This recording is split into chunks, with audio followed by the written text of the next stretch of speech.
Now we're at the time where the Hamashiach is getting ready to come. And hidden riches of secret places, that thou mayest know that I am the Lord. Last words, brother. Shalom, ma. All right. Shabbat shalom. Shabbat shalom. All right. Shabbat shalom. Yasharel. Shabbat shalom. That's right. Shabbat shalom, Israel. Shabbat shalom.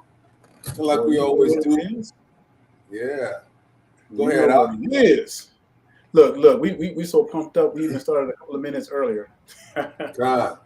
Right. So whenever y'all come on. That's right. God, right. So whenever y'all come on, make sure if y'all can hear us loud and clear, put a 1 in the chat box if y'all can hear us loud and clear. And if not, put a 2. Put a 2 in the chat box. Yeah, and we just make sure we want to do this check. And if y'all like every week when we do this, you already know the deal. As soon as we come on live, just go ahead and put that 1 so we know, so we don't have to just go through this. We can just get on with the lesson. All right, good deal.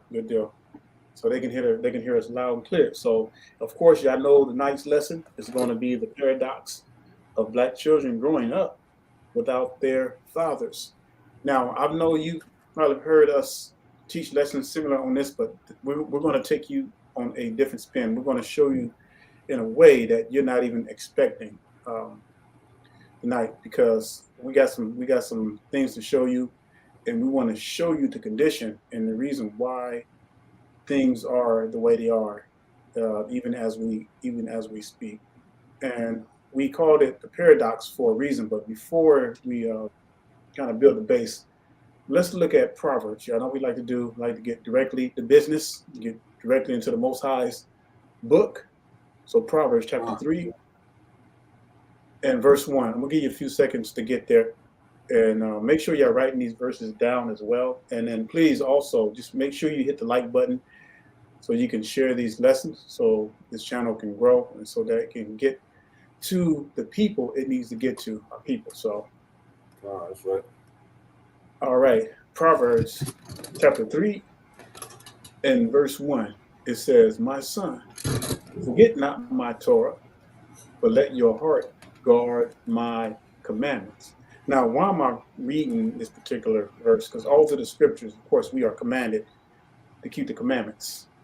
And it's the men that are really commanded to keep the commandments, because the women will follow. It was by law that the man was responsible. The man held the priesthood. It was the men who was the head, or who is the head of the house. And so this is why it's important. So the reason why me and Brother Eitan is going to bring this lesson out is because when you think about a paradox, you think about something unnatural, something that is not an unnatural thing that occurs. Now I want y'all to vision with me.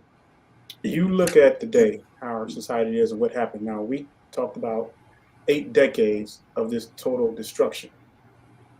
And you look at it now, like we have more kids, we have more children growing up with their mothers by different daddies than ever before. Now, let me ask y'all something. Is it natural to see that as a whole, the testosterone of our men at its lowest? Is that a natural thing right now? No, it's not. And I know everybody can agree that that is not natural. That's not the way it was supposed to be. Telling that truth, Doc. Telling that truth. It's right. And you look at the high rate of homosexuality amongst our brothers and amongst our sisters. Is that a natural occurrence? Hell no, that's not natural. That is totally against the Torah. So when we bring out paradox and everything, we're talking about the unnatural, y'all. We're talking about this is like a twilight zone we're living in. I've never, I never thought the day just growing up that it would even get to this point. And again, we're talking like 7, 8 decades of just destruction of our people going backwards and backwards and backwards. And one thing I detest, or one thing I hate the most, is when women love to say, "Well, the black man just up and left." Now, you're gonna have to really come up with a solid reasoning and some facts for that, because when you go back to the 50s, you had strong black brothers that were raising their children. Now, don't get me wrong, you still have brothers that are raising their kids today. But when you look back as a whole, I mean, that was the norm. The family doctor was black, the family nurse was Israel, you know. That's right. Everybody was the family dentist was Israel. And there wasn't no like financial divide. Everybody stayed in the same community, whether you was a trash truck driver, picked up trash, or whether you was a doctor. Everybody lived together. Everybody pulled together. Everybody raised everybody else's kids. You see what I'm saying? So where did we go wrong? How did we get to this point unto this day? Of course, we know that the obvious answer is not keeping the commandments. I mean, that's the obvious answer. But when you really want to dig down into the weeds and really analyze and break everything down, fact by fact, then you'll begin to see the process of 8 decades of destruction amongst our people. And that's what you got to do, Israel. You really got to go back and you got to research and see. You got to pick apart the pieces and see where we went wrong.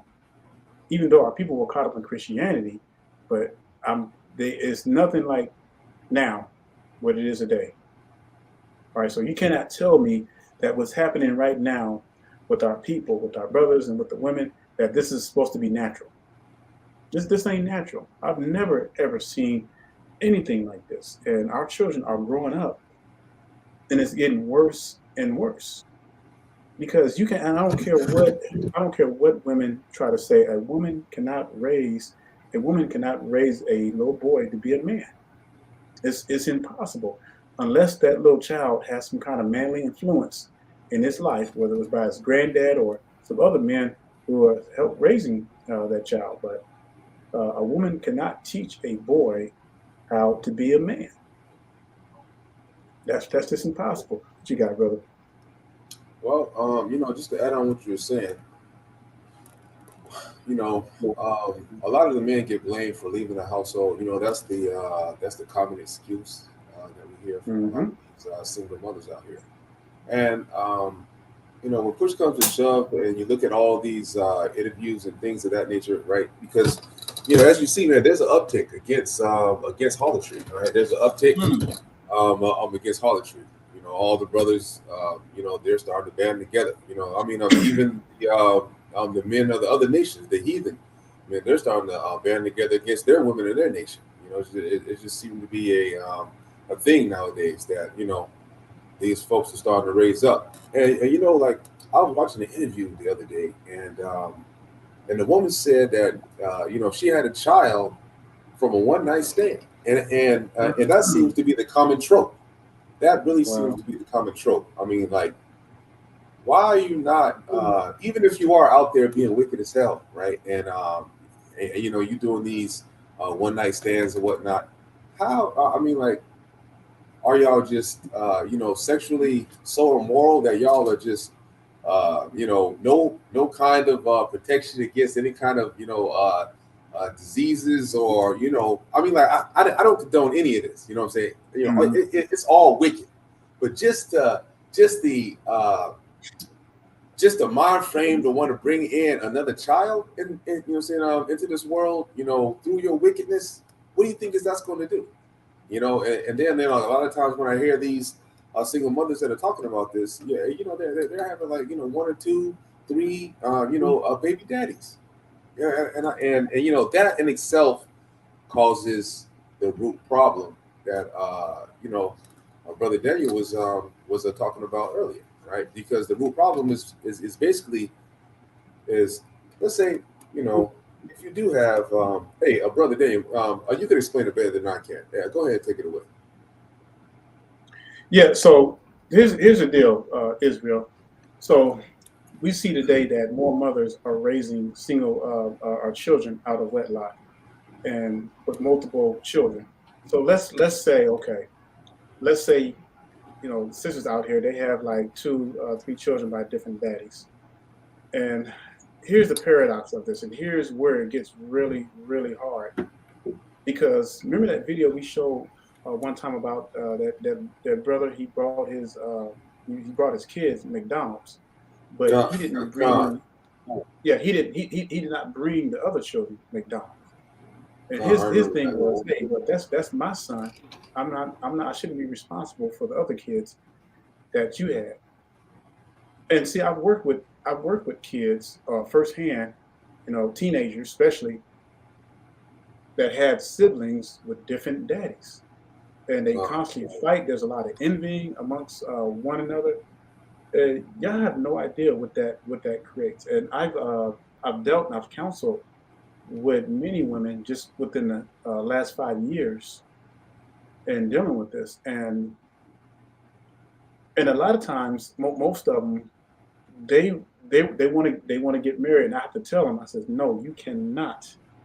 If you already, so first of all, you the only person you can get with by law, by the commandments, is the man that you had the children by.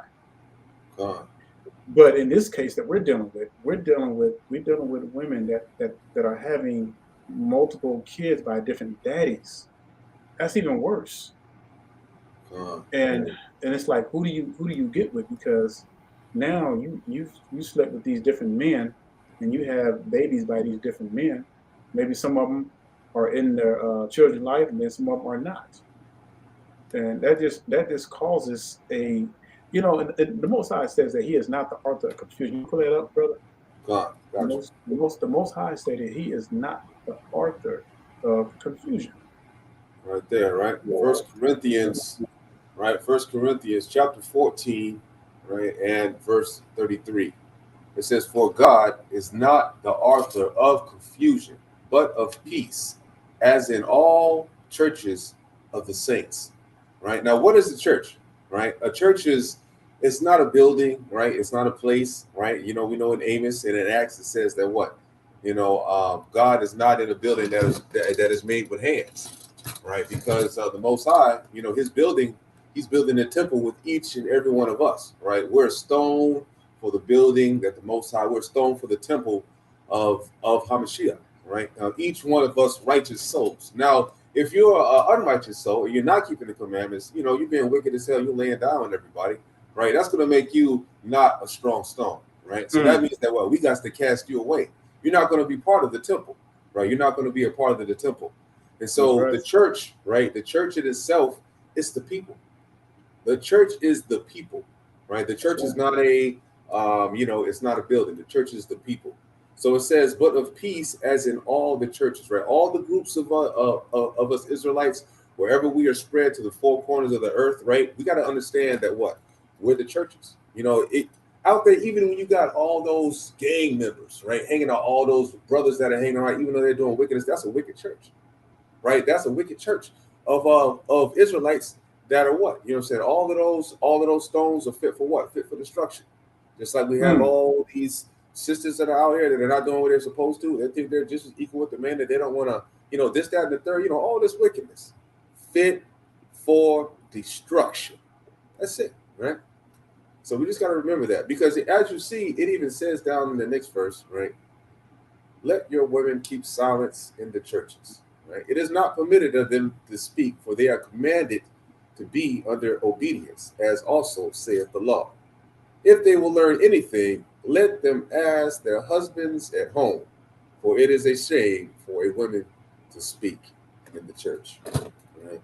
So that just pretty much is talking about, like, even when you're talking about areas of breaking down the commandments and explaining the spiritual nature of things according to the Bible, right? There's also meaning that we didn't have any women kings, right? So there's no such thing as a woman king in the scriptures, right? There are no women, usurping authority over the men. Just like you see in the scriptures, even when we go back into, I looked that up later. I think that's First Kings. First Kings when old boy was fighting for Israel, the half breed. Remember? Now that'll show you right there that even in those days, right, the children, even if they came from other women, they stayed with the father, right? Because the brothers of him, were complaining and saying that what, that you're not going to get any inheritance of our father. You're not going to get any inheritance of our father. What is that telling you? That what? The fathers are raising the children. This only this new wave of thinking around these heathens that they have actually, women raising their children. What sense does that make? A woman can't protect a child. A matter of fact, I saw something the other day that some single mother, with short blonde hair, she thought she was doing something by putting her daughter, who was 17 years old, on the internet, saying that, this is a woman right here that's showing her booty cheeks and doing all this other stuff. Saying she's only 17, right? Now I guarantee you, before that happened, she was the same woman that was saying, "What? I don't need no man. I'm not going to submit to the man I made this baby with," right? And you see the result of that, right? The daughter turned out to be a harlot, just like the mother. She's 17 years old, busting it wide open on the internet. That's wicked as hell. That is wicked as hell, right? Why? It's because there's no father with no discipline in the home. Man, you think it was as a man in the home, no matter if he was even a Pookie or Ray Ray, you think he gonna let his daughter be out there trying to bust something open on the streets, on camera, on Facebook, or whatever the little apps is, TikToks and all these other little media apps that we got nowadays? Hell no, that's not gonna happen. No matter how much of a degenerate a man is, right? He's not gonna let his daughter be out there and be a harlot. It's ingrained in almost every man to understand that. That's just the ingrained nature that the Most High put on us. It's just, like I always say, man, this is a cycle of harlotry. We got these got these women raising up our raising up our children to become wicked, and it's just going to continue because they're young. Youngins raising up youngins with no knowledge. The only knowledge they have is sin. Just like the scriptures say that what? We are wise to do evil. Hey, go ahead, I'll pull that up real quick. Yeah, go ahead. Yeah, so I wanted, you said something very profound. You read something very profound in Corinthians. So, Brother Aton was just reading about a woman keeping her silence and not the use of authority over the man. Why is that so important? And I think this is what we really need our sisters to really see. And it's not about, hey, you gotta just be quiet. You can't speak until we tell you to speak. No, that's not what that's saying. When it says that the woman keeps silence, and the church, the church is us. The church is Israel. Is the church. So let me just show you something right quick, because we're gonna have to really understand what the mission of our sisters are, because once our sisters begin to understand their true purpose, then we can start the healing process. But as long as the women want to become manly, independent minded, strong, and black, it's going to always be a selfish motive, and nothing in it. The wound is going to get deeper and deeper. When you cut a wound, you have to let it heal. Sometimes it can take up to 6 months, depending on how deep the cut is, to heal. And sorry. Yeah, and if our sisters keep bucking and everything like that, it's going to really take a long time to heal. Now, let me read this to you. 1 Corinthians 11 and verse 9. Can you hear me okay, brother? Come on, man. Okay. So let's look at 1 Corinthians 11, verse 9. It says, "Neither was the man created for the woman, but the woman for the man." Now, let me read that again. It says, "Neither was the man created for the woman, but the woman for the man." So when we go back to Eve, if we want to get technical, Eve was the first servant. Now, y'all may look at that and y'all may have a negative vibe on that, but you cannot thwart what the Most High has put in place. And the Most High had put man in place for a reason. So our enemies knew that if they could make the war against the man and cause the man didn't just walk out the home. All right. Now, granted, yeah, you had some knuckleheads that walked away from their women. Now, I'm not gonna argue that, but we're talking about as a whole, from the 50s unto this current day, there was a process that happened that caused the separation because our enemies they planned this out. I mean, everything from the women's liberation, from welfare to drugs and prisons, all that stuff was created by our enemies to war against the brothers so that the woman could be left by themselves raising their children. And then now, these damn Khazars, they came and took over the rap game, and they're putting all kinds of sexual explicit, and making it and promoting, hey, you go out and have as many babies as you want, dudes screwing every woman they see and everything. And this is where all this stuff is coming from. We're doing it to ourselves. And you talk about a paradox, and you wonder why our children are growing up feminine. You wonder why they growing up thinking that they feel like they are a girl in the boy's body or vice versa. And then their mothers, it's sickening. Yeah, I think I'm not going to judge my son. I'm not going to judge my daughter if he thinks he's a little boy, then I'm going to let him little boy. You know what I'm saying? I saw something on it was a video, and it was very interesting. So the dude was talking to this trans woman, right? And he said something that kind of blew me away because it's like it makes sense. And he asked the woman, the woman that's trying to become a man, he was like, "How old are you?" And she said her age and everything, and then I think she was like in her 20s or something like that. And he says, "Can you be 60 years old?" And she kind of looked funny, she says, "Can you be 60?" And he made a lot of sense. It's because it's like he was trying to prove a point.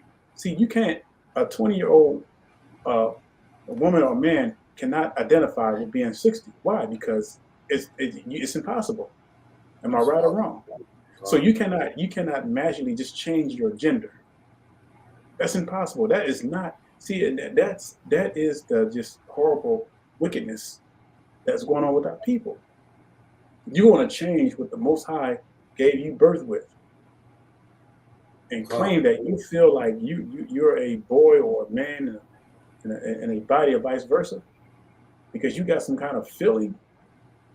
See, that's what I'm talking about. We've never ever been in a situation like this, and I'm terrified for my people sometimes. Like literally just terrified. Like I don't even expect. I don't even know what's going to happen.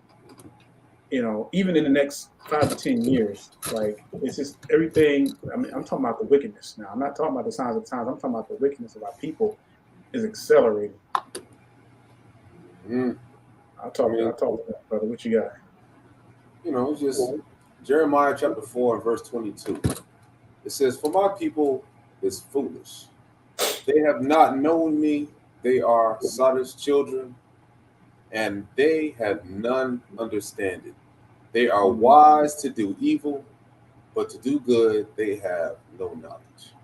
Right? And that speaks volumes. I mean, like that just speaks volumes. And during this time, right, Israel was getting that foot in the ass, right? And I must say, just for being wicked, right? We just, it's a problem that we continue to go through generation in and generation out, right?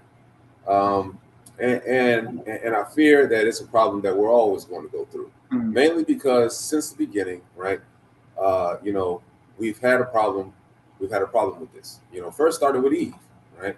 First the issue was Eve, right? We dealing with Eve. Well, I don't know what's going on with this. Hey, give me a second, okay? I'll be back. All right. Yeah. Okay. You got your thing on. Yeah. Okay. So just going back in history and looking at the order, it's so important for our sisters to realize that. And one of the things I hear especially these modern day women say a lot of it. Well, if the man would just step up, then the women will follow. Well, let me tell you what's wrong with that picture. And y'all know this is true. And the fact that it's gotten to such a bad point where our women don't need us. I'm just going to keep it 100 with you. When you look at the majority of our women as a whole, the ones who are climbing up the corporate ladder, they got their own money. They do not need us. And you know what? Now, I'm not particularly talking about you here in the comment section. I'm just talking about in general that when you look at all our women as a whole, they do not need us. I got a clip for that. Now, who can prove me wrong with it? Now, that's their mindset. Of course, they need us, but that is their mindset, and that's why we're heading into a very deep black hole, and it's going to get worse. I got a clip for that, Op. Yep. Yeah, hold up, right? So just speaking of that, it's a shame when the sisters have the sisters have caused us so much of a problem that now we got these, now we got the heathen church. Now we got the Christianity, right? These pastor pork chops. Now they own to it. Now they want a problem. Let me bring this back. So basically, it's a clip where it's going to show. Now we don't listen to this guy at all, but it was just in the brother's feed, and we just want to show you that there's been an uptick of brothers actually rising up because they see what's going on, and we want to see our people reunited. We really do, but that's going to come with some growing pains. That's going to come with some serious rebukes, and whether we like it or not, it's coming. So, all right, can you see it out? You want to screen over there? What's that? Yeah, I can see it. All right, here we go. Yeah. This takes all sociological order to the culture we're living in now. Because we are raising up women to be men. And you are not applauded for your femininity.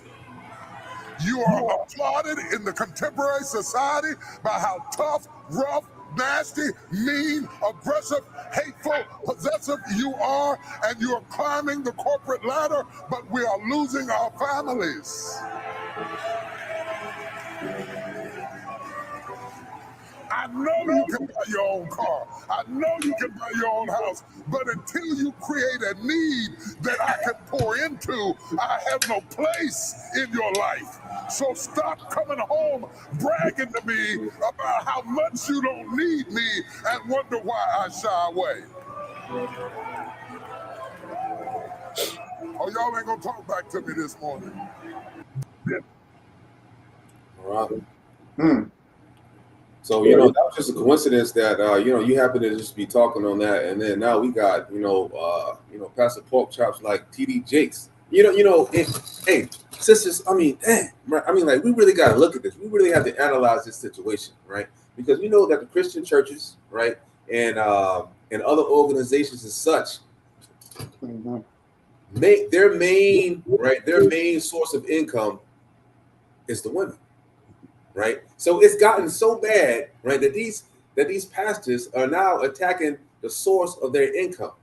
Like they don't even care anymore about driving these Bentleys and Mercedes and keeping up. Man, hey, the epidemic has gotten so big that it has reached outside the truth.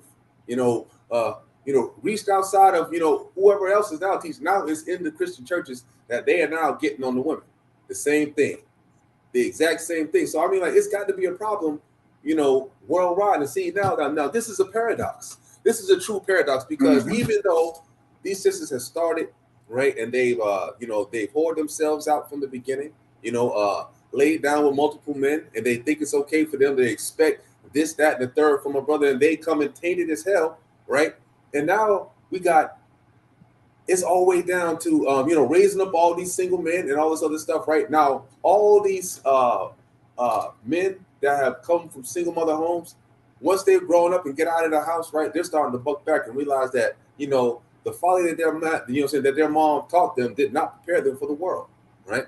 They didn't teach them the commandments. They didn't teach them how to be men. They didn't teach them how to be morally strong. right? They didn't do any of that. Instead, they're too busy trying to look good, trying to wear the white man's, trying to wear the white woman's hair, right? To go out there and then have plenty of dinglings every single night. That's what they're doing.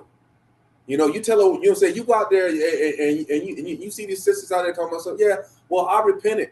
I repented from God and now I'm a good sister. I got 2 kids, but I'm out here searching for a man. You ain't repented at jack. If you was repentant, you wouldn't be searching for a man. You'll be keeping your legs closed until you get in the grave or get back with your baby daddy, because you'll realize from reading the scriptures and understanding knowledge, that is the only way that you can repent. Go ahead, Al. And let's talk about some things that are very pertinent when the father's not in the home, when these women are raising these children. Now, we know that they're going to take on their mother's side, emotional, the feminine side, right? And that's a problem. Now, granted, I got it. Like there's some women out there that attribute that, and they have to be a certain way in order, because a lot of times kids will start bucking against their mother. So it's like some of these mothers have to be tough. But see, that's the paradox. That's also a problem, because see, that's where the man would come in at to discipline. And see, it's nothing like a father disciplining his son, because it's something about that stern voice. And I know that, with your son, brother, I know that's a fact, because, it's something about a man's voice. Like when them children hear that, put that down, or something, it's like they snap. It's like they snap to attention, because it's something about the man's voice that they will listen. And my daughter feels protected. You know what I mean? Yeah. It's the same way. Like my daughter, she feels protected, knowing that I'm a strong father figure, and that she knows that, just for me being there, she doesn't have to worry about, the things that someone else might have to worry. She don't have to worry about nobody getting on her, wherever she's at. She knows that her father will come to the rescue, or will show her, the correct way. Yeah. I don't got to worry about it. Go ahead. Yeah. Yep. No, it's so many problems leading to that. See, that's why we're not even touching the surface. We're not even scratching the surface. So we're just talking about, kids growing up without their fathers and what that resorts to. And just like, brother, you said something very profound. You said that the girls feel protected. That's right, because when the fathers are in there, like now you look at families who have mothers and daddies, all right? And when I was growing up, I remember, and that's something that I know a lot of kids envy, because you're a child and you see your friends, they have mothers and fathers and stuff, and you have a mother and father, but your friends don't. That even right there causes issue. And studies has shown that children that have a father and mother in the same household growing up are more likely to be successful. More likely. Now, granted, there is a small percentage still of them going off, but for the most part, it is a proven fact that kids who grow up with their mother and their father in the home are more likely to be successful. And see, and that's what you have to understand, because the order is so broken. And now you have a single mother who's not even married, who slept with many dudes and have multiple kids by different men. You see what kind of problem that is? And this thing is epic. It's like it's unprecedented, y'all. And you don't dare say it's fake, because you go anywhere in the hood, this is exactly what you're going to see. You're going to see so much of it. And now, as far as feeling protected part, so these women, they grow up without their fathers.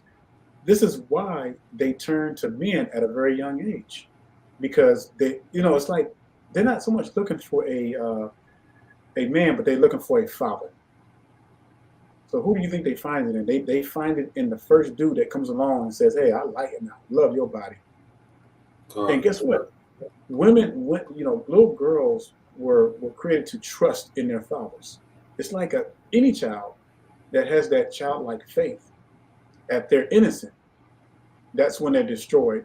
When you have babies out of wedlock like that. This is serious, y'all. This is so serious. And it's a big problem. Just like with the boys. All right. If they don't have that father figure growing up, Where do you think they're going to get that figure from? They're going to get it from their buddies in the streets. They're going to be more likely to sell drugs. They're going to be more likely to end up in prison. They're going to more likely to end up shot and dead. That's right. You see the chain reaction that leads from this.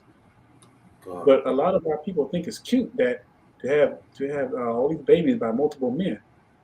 A lot of our women don't think it's no big deal. It's a big deal, y'all. Just like when Saul, when he was commanded to kill those heathens, what did he do? He spared the ones he thought they were good. And hundreds of years later, they came back, same people, enslaved our people. So this is why, like, breaking the Torah for our people, and this is why we're in the situation we're in, y'all. I mean, Israel. And it's just no way around it to see it. And the only way to fix it is that it's going to take some generations. And it's going to take our sisters keeping their legs closed. It's going to take our brothers stop screwing every woman you see. Well, I wanted to bring out Judges 11. Like since I'm having a little issue, man. You mind bringing up Judges 11 for me? Go to I'm sorry, say again, brother. Yeah, comment. Do you mind bringing up Judges 11? Go bring up Judges 11 and 1. Right? Absolutely. I just wanted to show something here. Yep. Wow, cool. Sorry about that. All right, what verse you want to? God, you can just start at number 1. That's okay. Can you see it? God, right? Yeah, that's good. God. And it says, now Jephthah, the Gileadite, was a mighty man of valor, and he was the son of a harlot, right? He was the son of a harlot. And Gilead begat Jephthah. And Gilead's wife, right? So he had another one. You see, he had a wife too, right? Bare him sons, and his wife's sons grew up, and they thrust out Jephthah and said unto him, oh, I can't see that. Can you read that? It said unto him, thou shalt not, hold on, let me see. Thou shalt not inherit. I can't see that. Hold on, let me go to solo view. Solo so All you can see it. Is that better now? Yeah, God, thou shalt not inherit our father's house, for thou art the son of a strange woman. Now, I just wanted to read that, right, to show that the fathers in those days, right, they were the ones that were raising the women. I mean, they were the ones that were raising they was the ones that was raising the children, even when their mother were not around, right? Because we know that strange women or harlots, they're wicked as hell. So that's not his wife's, that's not his wife's son right there, right? And see, the wife that was with him, did she say anything? No, she was still his wife because she can't go nowhere, right? If she does go anywhere, she has a lifelong of being by herself. So she had to put up with this bastard child right here. But that goes to show you that even the bastard child didn't go to the mother. It went to the dad. It went to the father. We're only because even statistically shown, right? We could pull up statistics that show that, I think we did in that maybe the second lesson we did. If y'all want to go back and check, it says that statistically that, fathers do better at raising the children because we are we don't spread a rod. We're disciplinaries, so we don't want any degenerates giving us a hard damn time. Man, you're going to get your butt whooped, or, we're going to lay down the law. And no matter how big our sons get now, or any of that, they're never going to be able to do anything, to a grown man. If you're a respectful father, your son, he's always going to look up to you. All right, your son, he's always going to look up to you no matter what. And back in those days too, like the children didn't even leave the house until they were well established and everything, because that's the way it was supposed to be. They pulled their stuff together, and Abraham was when I had to go back and fact check it, but I believe Abraham was like 40 when he left.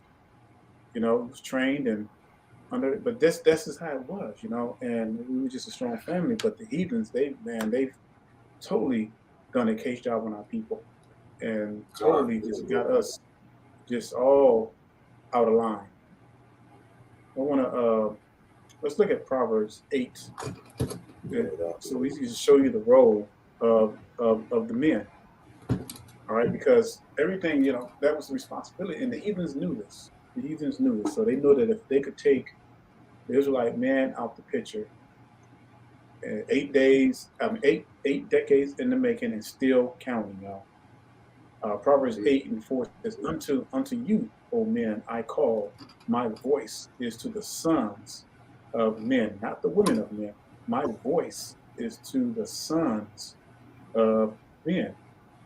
So what does that tell you? That goes in line when it says that in 1 Corinthians 11, where it says that the man is the head of the woman, and the head of the man is Mashiach. There's always been an order. I'll show you another one. Let's go to Ezekiel chapter 34. Ezekiel chapter 34. And give you a little time to get there.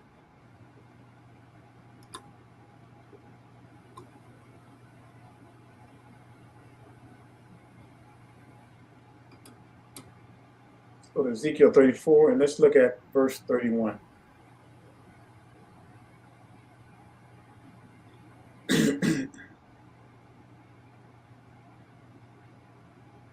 Oh, the wrong one.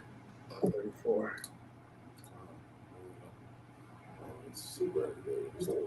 34 and verse 31. So that should all be there by now. All right, what does that say? It says, And ye my flock, the flock of my pasture are men, and I am your Elohim, says Adonai Yahweh. So there was an order. So the Most High, the way the Most High set everything up in place is that the man was always supposed to be the one that was leading his household. And now it's reversed. Now the heathens have made it to where the women are leading the household. Y'all see how backwards that is? Y'all see how unbalanced that is? And you see why our kids are coming up in the way that they are. I mean, these new generation of kids coming up is scary. And it's worse. You know what's worse is that, they don't want to give up the power that they got now. You know what I'm saying? Now they feel that, they got a leg up or whatever. They don't want to give up any kind of so-called, power that they have now. They don't want to give it up. You know what I'm saying? It's just like, they're like, well, we don't care about, this. I want to do this. I can buy my own. I can do my own, and I don't need no man. Man, that stuff is going to see you straight to the bottom. I mean, you're going to the lake of fire. I promise you. That's exactly what it's interesting you say that, because like when I hear women talk all the time, and when you talk about especially the Torah, the Old Testament, they start to cringe because they like, there ain't no way we ain't go back to those days. We ain't going back into slavery. We ain't going back into captivity. But that's their thing. It was anything but. See, you cannot go against the order of the Most High, because the order of the Most High is perfect. And when brothers were truly keeping the commandments, you didn't have these issues. A brother was going to obey and treat his wife. Treat his wife like she was just a special thing, because that's what she was. And if we're talking about our forefathers, of old, they weren't abusive. They wouldn't, beating on their women. Because why? Because they were just men. They were holy men. And if you're truly a holy man and a just man, you're going to keep the commandments. That's right. And your wife is gonna love you so much. You're not going to even have to ask her to do stuff. It's just going to be automatic. It's just going to be just like Proverbs 31. It will be automatic. And we're so far from that right now. Like, I've never, and maybe me and brother in the near future, we can just pull up some, do some scientific stuff, facts, and just show you that how detrimental this thing is. Because you know who suffers. You know who suffers. It's the children that are suffering, because they're being brought into this world from an intentional act. What I mean by intentional act is that women's not keeping their legs closed. Is having babies because of lust. Because you have such a high lust, you just want to have sex. You want to feel and everything. But then when that child comes out, it's like you have no plan. You have nothing. You just had it because you felt like you can have it. This comment right here is just a little bit of personal story. Hey, I dealt with this as a kid just a little while until my dad had to really check my mom on this. But when my dad was disciplined, my mom would try to step in and would try to do her little thing, not realizing that my father was doing the exact thing that he needed to do. You know what I mean? For some reason, and then women, they're softer creatures. That's why they don't, men go to war, right? Men fight for their ideas. Men kill. Women, they can't do, but overall, as far as like, the amount of killers and the amount of war, it's men, right? Men are the ones that do that thing. You know what I'm saying, on earth. So like, women are not going to have the same kind of want or the emotional stability to be able to lay down discipline like that. That's why it's always a man's job, right? Because of men, men, that's what they do. So just like King David, right? King David, man, the boys was in the fit. They were in the cave for weeks, right? Nobody could touch me because they were so war ready. Because that's what men do. They go out and they could lay it down. Not only, you gotta realize now, this man is on the front lines of a war, also running a nation with the power of the Most High and Hamashiach right along with him. I mean, man, that man is doing a lot, right? That man is doing a lot right there, right? And then for some woman to come up here with some stupid trope that Ada saying that we don't need no man or some or some folly like that, man. It really doesn't make sense. Speaking of which, as a matter of fact, the other day, this has nothing to do with this has nothing to do with Israel, but this Bring it up. this is a heathen woman, right? She's getting on, she was getting online and she was saying that, we don't need, women can now make, we don't need men's sperm anymore. We don't need your seed, right? We can make, so we can make babies from our bone marrow, and they're all and they're all female, and they all come out female, right? I promise you, that's the greatest lie I've ever heard. I mean, like, this heathen was just blowing smoke straight out of her nose. I mean, just lying. That's a lie from the pit of hell. And guess who was in the comments eating it up? Guess who was in the comments eating it up? Finally, we don't have to put up with them niggas.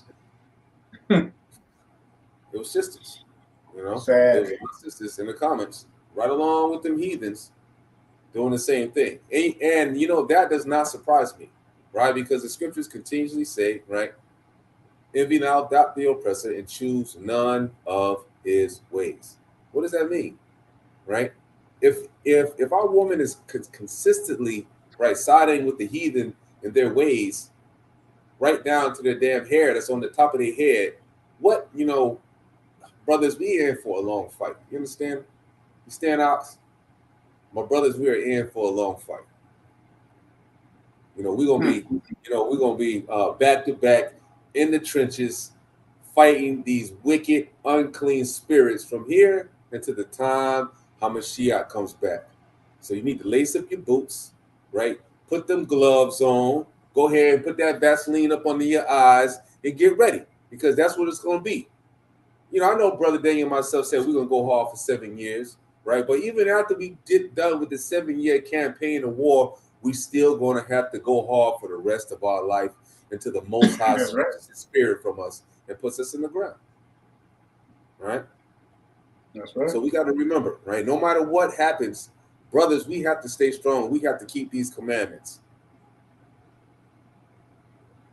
And that's the only way, and throughout the Torah, the Torah is life. Look at Ecclesiastes 19. And that is the only way. There's no other way. Y'all remember a video we showed? We're not going to show that video tonight. but it was a music video by what's that girl's name? Cardi B and Stallion. And y'all saw the video. Y'all saw the sexual explicit. And see, and this is the stuff that's being promoted to our people. And this is what I'm afraid of, because I see such a horror movie being played out with our people. This is what are end up. This was a lot. This what as a lot of our women are end up to be. Just right here, what the scripture says, Proverbs chapter 23 and verse 27. It says, "For a whore is a deep ditch, and a strange woman is a narrow pit. She also lies in wait as for a prey, and increaseth the transgression among men." Now, I'm going to read this again because I hate seeing our women in this situation. I hate seeing our women being displayed as meat on the market. I hate that. That bugs me to no end. And this is one of the reasons why a lot of our women are having these babies out of wedlock like that, just having babies left and right. Because we can have babies like that. Black women, they have no issue with childbearing. Our women never had any issues with childbearing, even though our numbers are dwindling. Let me read that again, brother, and feel free to come in anytime you want. Go on, bring it out. Huh? It says Proverbs 23 and 27 says, "For a whore is a ditch." Y'all really know what that's saying? I'm just gonna break it down. We're all adults and everything. When a woman has a lot of dicks going through her, what do you think that happens? What do you think happens to her body? You know what I'm saying? And it's like the pleasure has to become more and more and more in order to satisfy her. The more dudes that because see, the Most High made it where you only supposed to have one dude, or one dude in you like that. You ain't supposed to be with no other men. You're only supposed to be with that man. Or if back in the days of old, if brother had two wives, then they were treated equal. But of course, in the beginning, it was made for one man and one woman. But it's not lawful for a brother to have two wives as long as they're following Torah. But the way things are now, I would not encourage that amongst our people. It says, "For a whore is a deep ditch, and a strange woman is a narrow pit. She also lieth in wait as for a prey, and increaseth the transgression among men." That sounds like our people today. Man, think about that real quick though, right? A dog. It says, right? It says a whore is a deep ditch, right? Can you get out of the deep ditch, right? So, like, let's say, what I'm saying. Now, hey, brothers, brothers, this is important for you too, because who you think is getting trapped by these whores, right? First of all, if you're a woman and you're a whore, it's a wrap for you. Don't worry about it. You're done. Mm-hmm. But brothers, if you are getting trapped by a whore, look at that. That's a deep ditch, brother. You ain't gonna be able to get out that deep ditch, brother. A strange woman, right? These are heathen ass women, right? If you get around messing with one of them, oh man, they say they this much and they do this and they do that, right? Hey, brother, what do you think is gonna happen to you, right? Just think about this real quick, right?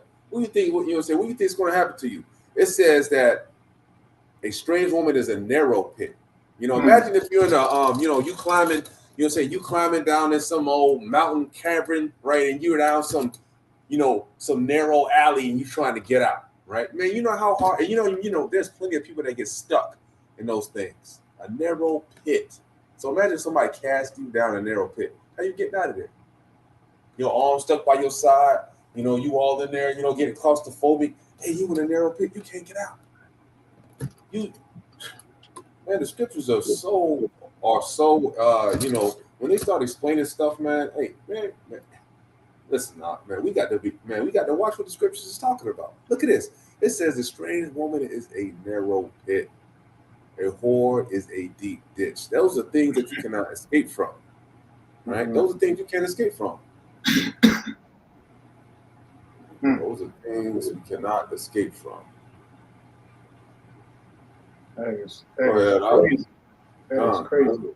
And see, and this is what I'm going to show you. Y'all know this. Y'all know this verse by heart, you know. And but we're gonna go there anyway, because women, they do not like this for some reason. They don't like this. Every time we bring it up, they hate it. I don't know what they hate about it so much, but it's like they hate it. And I don't know, brother. You already know where I'm going. Bring it out. Yeah. All right. So let's just say, okay. Let's just say the Spirit hit every single Israelite woman on this. Let's just say in the U.S., right? Let's just say the Most High Spirit hit all the so-called Israelite women in the U.S. To start teaching this right here. I'm going to read it. Titus chapter 2 and verse 3, it says, the aged woman likewise, that they be in behavior as becometh holiness, not false accusers, not giving too much wine, teachers of good things, that they may teach the young women to be sober, to love their husbands, to love their children, to be discreet, chaste, keepers at home, good, obedient to their own husband, that the word of Yahweh be not blasphemed. See, this was the order that the Most High set up, and this is backed up in Torah.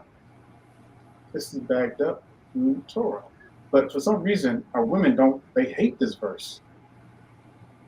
Because nobody wants to teach this. Nobody wants to go this route. Nobody wants to humble down. But yet, we have so many of our women, just like the Pastor Porchop was saying, you know, they want to be manly. They want to be the priest. They want to be the one wearing the pants. Because why? Because we built a society 8 decades in the making for them to have that platform. Now, do you think that when the Most High begins his judgment, do you think that he's going to look down and then he's going to be like, well, I'm going to accept the change. I'm going to accept the change of order. Now, correct me if I'm wrong, brother, but do y'all really think that the Most High is going to just say, just because, you know, the heathens caused the war against the men and now the women now the women are raising their kids, do you think the Most High is going to just accept that? No. What does it say in the scripture? He says, I change not. Yeah, I mean, like I don't understand, right? We have to understand, like, the scriptures say the amount of folks getting in is a wave compared to a drop. Hell, man, me and Brother Dave might not make it. You know what I'm saying? Hey, it's talking about, the other folks in the scriptures getting in by the skin of their teeth. Brother Paul, right? They barely making it in. So if you out here being hoes and harlots and you just can't repent, right? You just can't get it together. Remember now, wave compared to a drop. A wave compared to a drop. That is such a grand scale on comparison. You got a wave, that's just like a you know what I'm saying? That's a ridiculous scale of measurement. A wave a drop of water, right, compared to a damn tsunami wave or something. You know what I mean? That's not a lot. Hey, everybody damn near get destroyed. You gotta remember, in the beginning, when the Lord first put the first destruction, the flood, only 8 niggas survived. Only 8 survived. So ain't no listen, man. And ain't no telling how many gonna survive this time around. Man, we gotta get it together, Israel. We gotta repent. Now I wanted to bring out something right quick. Because I heard this used on me the other day. Some sister was talking about, the Most High had forgave her, right? True. Yeah, hey, like I said, right? You can be forgiven. However, right? Do you think that she got to go back to, even though that this woman was forgiven, right? We don't never see in the scriptures. Now, I'm just making a say that she was allowed to go back to her husband. So let's read something. Exactly.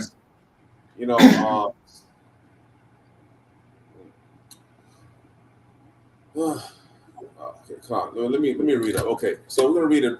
John, the book of John. We're gonna go to chapter 8. It says, Yahweh Shai. I don't like reading Jesus because we know that J and its sound. It wasn't. It didn't even get created until the early 1500s. Right. So it says, Yahweh Shai, went unto the Mount of Olives. And early in the mount he came again into the temple, and all the people came unto him, and he sat down and taught them. And the scribes and Pharisees brought unto him a woman taken in adultery, and when they had set her in the midst. Now, y'all got to understand, right? A woman taken in adultery. What does that mean? What does that mean, right? When something like that happens in the scriptures, right? Adultery is what? That's a married woman letting another man beat. That's just what it is, right? You know, you letting you know what I'm saying? A married woman's having sex outside of marriage, right, with another dude, which is wicked as hell, right? That man that bought that woman for 50 shekels, that's just, that's his woman that he done raised up, took care of her, et cetera, and now she's going out playing the harlot behind his back and committing adultery. In those times, right, you do something like that, you get stoned to death. You get killed, right? You get stoned to death. The man will only get stoned to death if he is, if the man is married. You know what I'm saying? Like him committed, that's an adultery. You understand? You're gonna get stoned to death. You're gonna die. So we look right here and we see that what, right? She was forgiven, right? So let's keep reading. It says, they say unto him, Master, this woman was taken in adultery in the very act. Now Moses in the law commanded us that should not be stoned, right? That should be stoned. That such should be stoned, Salakia, right? That such should be stoned. That means that if you caught, you're going to get stoned to death. What sayest thou? And they said, tempting him, that they might have to accuse him. But Yahushua stooped down and with his finger wrote on the ground, as though he heard them not.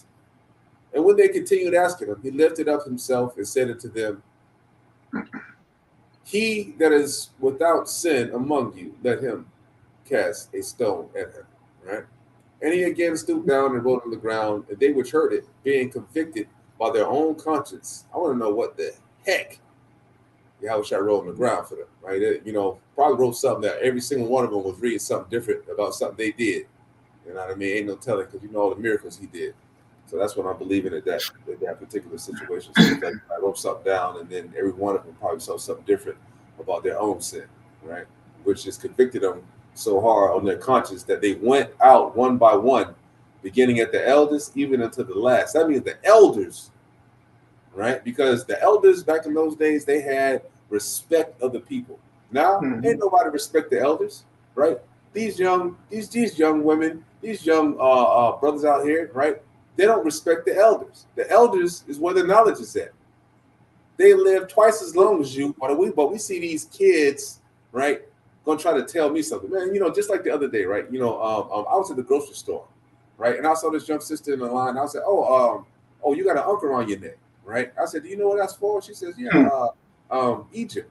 And we were Egyptians. I was like, "Sisters, no, we're not Egyptians. A matter of fact, Egyptians were the first people that had our people in slavery, right?" You know what that idiot sister told me? Well, I'm not on that side. What side? What side? What are you talking about? You're not on that side, man. Like sometimes just to, and I'm damn near 50, and I got this young jit trying to tell me something. I'm like, yo, man, it's just, man, it's just the out. You thinking that you a damn Hamite? Yeah, I mean, had the doggone bullhorn ring and the ring. It's just madness. It's just madness, right? Anyways, it's the elders are where the wisdom are at. But for some reason, nowadays, we've done tricked ourselves into believing that the younger you are, the less days you've lived, you know more than the elders. No, that doesn't make sense.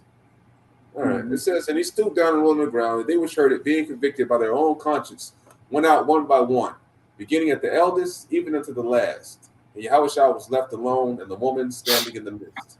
When Yahushua lifted up himself and saw no one but the woman, he said unto her, Woman, where are those thine accusers? Hath no man condemned thee? She said, No man, Lord. Yahushua said unto her, Neither do I condemn thee. Go and sin no more. Right? Go and sin no more. Right? So what does that mean? So this is what I got to understand. What does that mean? He said, go sin no more. He didn't say go out and get you another man and I'll forgive you. See, a lot of women, they think that just because you know the Most High is forgiving you, that you can go out and still commit that stuff. No, you have to immediately stop that. You cannot go out no more and try to get a man. All right. That's just not what it is. That means that no more sex. That's a wrap. You think that she was able to go back to her husband? No, but the Most High forgave her. Forgiving you don't mean that you get to go back to your husband after you didn't got beat down and humbled by another man. You think that another man wants to, you think that if you cheated on your husband and that after you done did this wickedness with this other man, laid down with this other man, that he wants to kiss you and your lips done been somewhere else? That's wicked as hell. No. The scriptures say that that land has been defiled. So that land is no longer mine. Roughly paraphrase it, right? She was forgiven for the sin, but that does not mean that she get to go back to her husband. That just means that she didn't get stoned to death right there. Right. You know, they want to address something right quick. This falls in line with you were just reading. So it says, Great P says for some of us brothers who want to get married one day, if a woman has a low body count and no kids, is that okay? The answer is no. Now, if we're going strictly by the Torah, the answer is no. Let me tell you why. It's because the scriptures, when the Most High, whenever a woman lies with a man or a man lies with a woman, technically that's considered marriage. Am I right or wrong? That's considered marriage. And yeah. Well, Khan, it is considered marriage, but okay, Khan, but I say in this day and age, okay, if we go back to Leviticus, right, and we want to just get like completely technical, right? If you lay down with a woman and then if you are found out, you would have to marry that woman. That would mean that if you're found, that would mean that you'll be in you would have a child. That would be the only way that you'll find out lay with another woman. You know what I'm saying? And here's another caveat to that too, brother. And I know you on the track of everything, but when you read throughout the Torah, you're not going to find one verse where a brother got with a woman that had a high body count or a low body count, unless the husband was dead. That's grounds for that. All right, but like Brother Eitan saying, we're living in a time where this is totally obsolete, because it's like back in those days, virgins were common. Virgins were common because it was common. See, we can't imagine that because we look in our time right now, and we can't possibly and I know it's tough. I know it's hard, because it's like, what can we choose from? Because damn nearly every woman in the United States is not a virgin, and that's hard, and I don't know what to tell you on that. But if we're going to get technical in the scriptures, there was a process with that. If a man laid with the woman, it's supposed to be I think it was 30 shekels of silver or something like that to the father.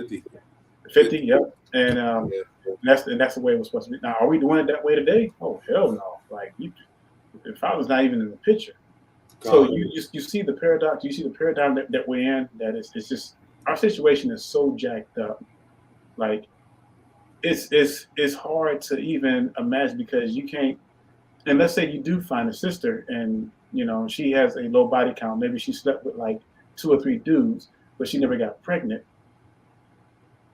Honestly, how do you think the Most High is going to look at that? I can't say that the Most High is going to bend the rules. I can't. I mean, can you say that the Most High? Can you, with the open heart, say that the Most High will bend the rules because we're living in crazy times? No, not really. But I will say this though. This is just it's a difficult thing to really because strictly well, you know what? I say that if they were found out, like I said, what inherently links a man and a woman together is, if you get pregnant with that person. Mm-hmm.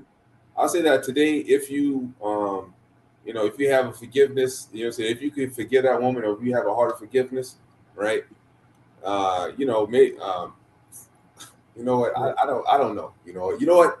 I'm not even going to say that, but because I know this, even what the statistics say, right? If a woman has been with more than 5 men, right? More than 5 men, your chances of staying married go down to 25%, right? So really, just strictly speaking, 100% Torah, right? You can't really, I would get a virgin. You know what I'm saying? Because if you run the risk of adultery dealing with a woman that's been laid with somebody else, just because the scriptures say, I mean, like, if you had a woman first, you have taken her virginity. That's right. That virginity can't get taken twice, no matter, no matter what the situation is. So, I mean, if you want to, brother, I can. Look. We just got to be honest, and there's no compromise. Look, if we're gonna be obedient in one, we got to be obedient in all. Okay. Now, we didn't write this book. This book was written way before we came into existence, and the way that the Most High had it set up is that these brothers supposed to get a virgin. Now, you can't use Hosea because that's not the same thing that what you thought it was talking about. Because I know a lot of people try to use Hosea. They say he married a whore. I was talking about Israel. Yeah, that's not. So the law is the law, and the Most High says He changes not. So if somebody came and asked me, hey, is it okay to marry somebody who has a low body count? I'm just going to point them to the scriptures. Hold up, man. Matter of fact, I'm going to show you something, right? Yeah. I remember a scripture. You know what, man? It just popped in my head. Something. What is it? What's a lot here? Oops. That's hard to say. Because it's really tough, especially in our time when you don't have much to choose from. Because again, virgins were common back in the day. So common that it's just like the reverse of now. Like virgins are so uncommon in this time and age. Virgins back in the day was extremely common. And you know what? I'm just going to put S on the end. I can't remember the exact scripture. What do you paraphrase it? What does it say? Yeah, here it is right here. John 4:18. Lock it. Right? Now, now we're going to see, right? You know what I'm saying? Because, I'm glad you got that. You know what I'm saying? All right. Now, let's just read this real quick, right? Let's see if he approved or not. It says, I don't want to read all this. Okay, this is pretty much a woman at the well, right? I'm just going to start at verse. I'm going to start at verse 9. All right. This saith the woman of Samaria unto him, right? How is it thou, being a Jew, askest drink of me, which I am a woman of Samaria? For the Jews have no dealings with the Samaritans. Yahushua answered and said unto her, if thou knewest the gift of God, and who it is that saith to thee, give me to drink, thou wouldest have asked of him, and he would have given thee living water. The woman saith unto him, Sir, thou hast nothing to draw with, and the well is deep. For whence then hast thou that living water? And thou hast greater than thy father Jacob. Art thou greater than our father Jacob, which give us the well and drank thereof himself, and his children, and his cattle? Yahushua said unto her, Whosoever drinketh of this water shall thirst again, but whosoever drinketh of the water I shall give unto him shall never thirst, but the water shall I give to him, being the well of water springing up until everlasting life. And that's his truth, right? The woman said unto him, Sir, give me this water, that I thirst not, neither come hither to draw. Yahushua said unto her, Go call thy husband and come hither, right?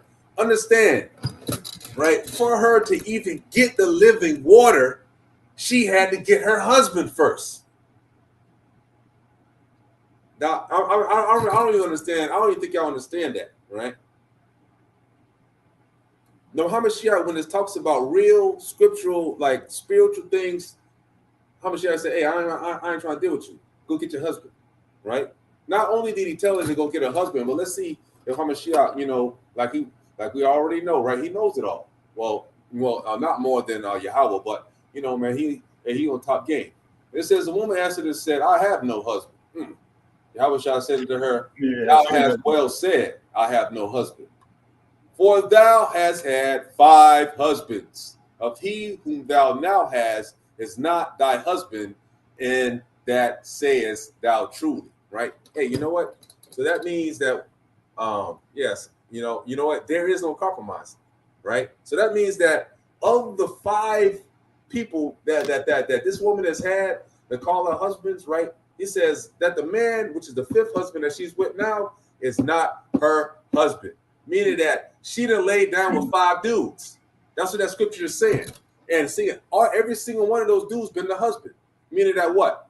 They've been caught in adultery, right? They've been wicked as hell. They've been laying with a woman and you're not supposed to lay with her. Okay, so this goes back to what we said earlier. Absolutely, that's why I was bringing it out for. So can anyone say that I'm off on this? Because what does the scripture say? So you know, I wanted to address another one too, and this is good. You guys are bringing this up. I'm glad you all are bringing this out because this is what we want to address. It says, "Seed of Israel and brother Aton, finding a sister, especially an American one, is like finding a hair follicle in the ocean." Brother, I agree. I always use a needle in the haystack, needle in the ocean. But you know, you said it. How do we hold strong from burning with passion? And I know the scripture says that, you know, if you burn, let them marry. But again, you have to make sure. Now, of course, if a woman says that she's a virgin and you don't know, and she's lying to you, and you marry that woman, you know, then she deceived you. But I would say this, brother, and it's going to take some fasting. I'm going to put it like that. It's going to take some fasting, and you know, and brother Aton, feel free to jump in too, because you know, and I know that there's sisters here in the U.S. I'm not going to just count out the sisters in the U.S., but yeah, brother, I agree with you. It's hard as hell because of what society has trained our women and trained our brothers to be, and everything is just like open, and you know, and it's not helping when people like Cardi B, which she is not an Israelite, and the people she worked with are doing these videos and stuff, you know. Because it's almost like a sin to be a virgin now these days. Seriously, it's for a lot of people. When they hear the word virgin, it's like people just cringe because it's like no woman in their right mind can never think that they could be a virgin. And that's when the Bible says that. I'm gonna pull that up where it says, "Woe unto them that call evil good and good evil." Why are you doing that, right? This is say right, Israel. For the brothers, right, man. Like immerse yourself in your work. Immerse yourself in the Bible, right? Get in your purpose, right? If you don't accidentally made, you know, if you don't had kids out of wedlock, or you know, you got a woman that just won't, you know, submit, you know, hey man, work in your purpose, right? Which is concentrating on keeping these commandments. I'm telling you, right? If you just truly immerse yourself into the work, you won't have to worry about, you know, passion for women because your mind ain't gonna be on that, right? Your mind not gonna be on that, you know, or the other thing. Now, if you, you know, being on your purpose, right? Saving up your money, you know, like if you really need a wife, right? If you don't want to, you know, if you don't want to burn or whatnot, if you feel like that you can't hold out, brother, work towards to getting you a woman. Work toward it, right? Mm-hmm. You know, just like you know, Jacob did. How many years he worked for Rachel? 7 years. 7 years, right? And that's after he did the 7 years with. That's 14 altogether, right? Wasn't it 14 altogether for the? Yeah. So, but you got to get it in, right? You know, it's you know, just because America has made the price of the pea is free. You know what I'm saying? You know what I'm saying? The price of vagina is free over here. You know, it's at an all-time low. They just giving it out over here in America. These women don't have no worth. You got to realize that. Like they're so deluded that they can't understand it. They can't understand that, right? So, you know, what you have to do, you have to focus yourself, right? You know, remember our forefathers, right? We have to emulate, you know, our forefathers that was righteous, right? Emulate those guys. Work hard, you know what I'm saying? Save your money up and go find you a woman that knows her worth. You know what I'm saying? A woman that knows how to inherently keep the commandments and not, you know, spread her body around there every time they can hear it. Now here's the thing that I would suggest as well too. So, and me and brother Aton, we talk about this a lot. So let's say, brother, you found let's say you found a woman and she was a virgin, but she was not in the faith.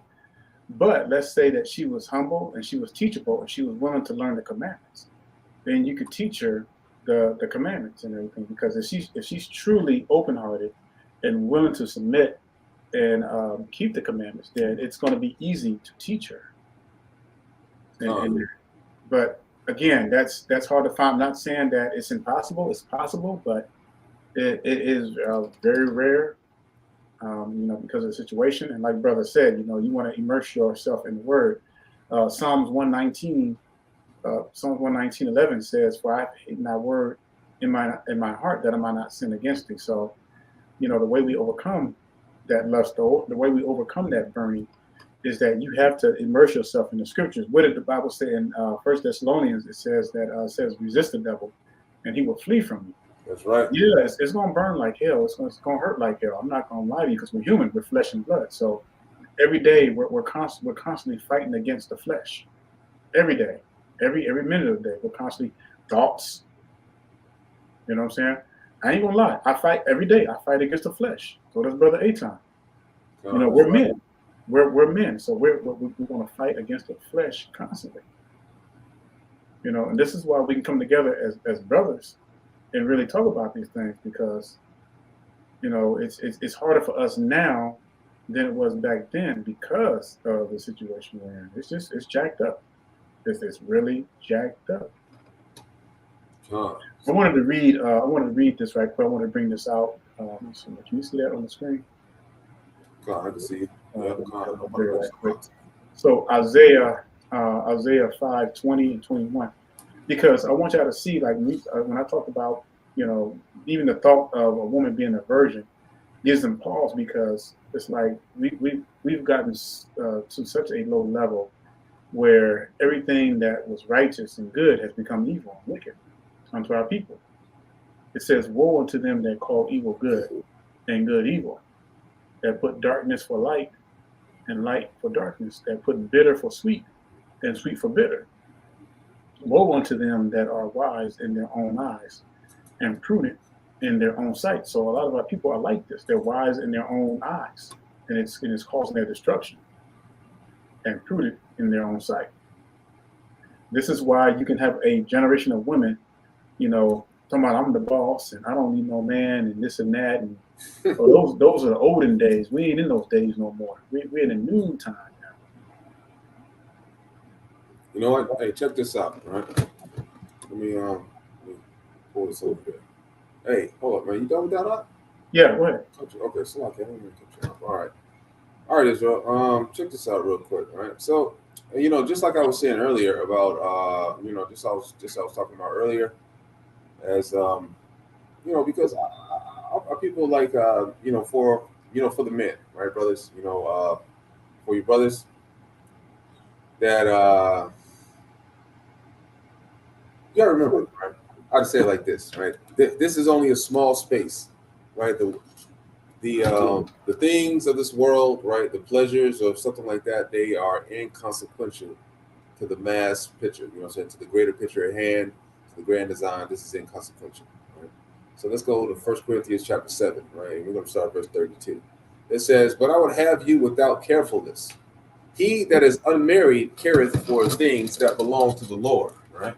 How he may please the Lord. See, this is ideal in the sight of the Most High, right? That really, if you think about it, right, the Most High don't really want us dealing with women like that too much. Of course, there are going to be some that can abstain, and then we have, we got to multiply, right? We got to, but however, if you can give your all to the Most High, He would much rather that, because come on, look at Adam and Eve, right? Had Adam stayed strong and not dealt with Eve, in the situation where she tried to bring him some wickedness, right? Most High probably would have destroyed that woman and brought him a new one, right? Someone that we would have been good to go. But instead, he lost frame and he accepted some wickedness from that woman, right? So we know that what is ideal, right? And the only reason that the Most High even made Adam a woman in the first place is to keep him company. Because it says it's not right that man should be there alone. Out of all the animals had their like kinds or whatever, the Most High said, I'm gonna look out for Adam, and I ain't gonna let him be alone. I'm gonna make him somebody to chill with too, right? He took a piece of his own, creation's rib, and he crafted him a woman. Someone for him to chill with, someone for someone to help him on his adventures, not someone to go out and go in some corporate world and make some other man's dream come true while you trying to climb the corporate ladder. No, you need to stay your ass home and work on your marriage with your husband, and that's what he needs to do. If you got some job, you don't need to be out there trying to do your best to be the best, cool that you could be at that job. No, man, that's you overdoing it, man. Let your man go out there and let him work hard at that job to get to be the best that he can be out there to raise up the corporate ladder. You don't need to be giving your time out like that. Your time is supposed to be for your man. That's why it is. In the scriptures, that's why we was paying 50 shekels for you. Right? It says, but he that is married careth for the things of the world, right? How he may please his wife. There is a difference also between a wife and a virgin. The unmarried woman careth for the things of the Lord, that she may be holy in body and in spirit. That she may be holy in body and in spirit. But she that is married careth for the things of the world, how she may please her husband. Right? Now I speak this to your own profit, not that I may cast a snare upon you for that which is comely, and that ye may attend the Lord without distraction. Meaning that, he's saying pretty much that, hey, man, I'm not trying to say you should get married, because sure, I'm saying, hey, ain't nothing wrong with getting married and having children. But, right, if you're an elite, right, that means that you can just stick it out without a woman, and just concentrate on doing the works of the Most High. Right? And that's a high honor too, That's actually a high honor. Because at the end, right, you could run 10 cities. You could run 10 cities. If you work hard now for the Hamashiach, right, you could be running 10 cities. You could run 20 cities, right? You could get your spiritual body 1,000 years early than anybody else. 1,000, a millennium earlier than the rest of the Hebrews. You can be one of the top generals with Hamashiach casting fear and killing all the wicked heathens with 144,000. That's what you could be, brother. Going hard in the paint, putting in this work. Look at me, right? I got a family, you know what I'm saying? But what? I'm putting in work. If you don't got no family, right? If you don't got a baby mama, or you know what I'm saying? I mean, even if you got a baby mama, right? If you live alone and you're doing your own thing, man, you need to be putting in work.